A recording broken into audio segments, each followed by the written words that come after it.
এটা তো দেখছি ইংরেজিতে লেখা, বাবা রে বাবা। আচ্ছা দেখি যে without divorcing the boy should they do not. আচ্ছা আগে কে দিয়েছো? আমি তোমাকে ধমক দিব না, আমি তোমাকে একদমই ধমক দিব না। কে আছো বলবা নাকি ভয় পাচ্ছ? সোনামণি, দাল মে কুছ কালা তো জরুর হ্যায় ইহাঁ পে। আচ্ছা ঠিক আছে যাও, আমি বলবো না, আমি আজকে তোমাকে নাম বলতে বলছি না। আচ্ছা ঠিক আছে, আমরা পড়ি কি প্রশ্ন দিয়েছে, ট্রাই করি।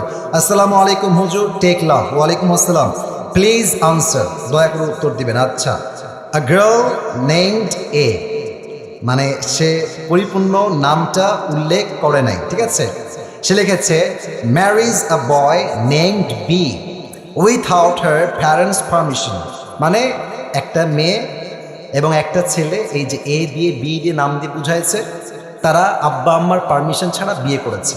After some days the girl named A, ওই মেয়েটা, এ নামের মেয়েটা দূরে চলে গেছে। And marriage another boy named C without divorcing the boy named B, what should they do now? That's a very important question. সে প্রশ্ন করেছে কি, আমি বোঝাচ্ছি আপনাদেরকে, আমি আবারও পরে জাস্ট ট্রান্সলেশন করছি বোঝাবার স্বার্থে। A girl named A marriage a boy named B, একজন এ নামের ছেলে বি নামের মেয়েকে বিয়ে করেছে পারমিশন ছাড়া, উইথাউট হার প্যারেন্টস পারমিশন, কোনো অনুমতি ছাড়াই বিয়ে করেছে।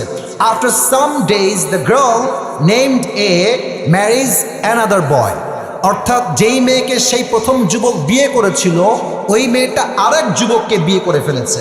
এখন সে লিখেছে, এখন সে বলতেছে without divorcing the boy name B, অর্থাৎ আগে যে যুবকের সঙ্গে বিয়ে হয়েছিল তাকে ডিভোর্স দেওয়া ছাড়াই এই মেয়েটা আরেক জায়গায় বিয়ে করেছে। What should they do now? এখন তার প্রশ্ন হচ্ছে হুজুর তারা কি করবে? প্রথম কথাই আমি বলতে চাই, মেয়েটার বিয়েটা হয় নাই। এর কারণ কি, যদি কোনো মেয়ে সেকেন্ড কোনো বিয়ে করতে চায় তার স্বামীকে রেখে, তার স্বামীকে তাকে তালাক দিতে হবে, তালাক দিলেই হবে না, 3টা পিরিয়ড পার করতে হবে। 3টা পিরিয়ড যখন পার হবে তখন স্বামী এবং স্ত্রীর মাঝে রিলেশনশিপটা ফুললি ব্রেকআপ হবে, তখন মেয়েটা চাইলে অন্য কোনো জায়গায় বিয়ে বসতে পারে। এখন সে যে প্রশ্ন করেছে, এই প্রশ্ন হচ্ছে এমন হুজুর, সে ওই প্রথম ছেলেকে ডিভোর্স না দিয়ে আবার আরেক জায়গায় বিয়ে করেছে। আমার মনে হয় যেই মেয়ে প্রথম স্বামীর থেকে ডিভোর্স না নিয়েই অন্য কোথাও বিয়ে বসে যায়, তার চরিত্রে নিশ্চিত ভেজাল আছে যুবক ভাইরা। আর আমি একটা কথা মনে প্রাণে বিশ্বাস করি, বিশ্বাস বড় একটা দামি জিনিস, সস্তা মানুষ বিশ্বাসের মান ধরে রাখতে পারে না।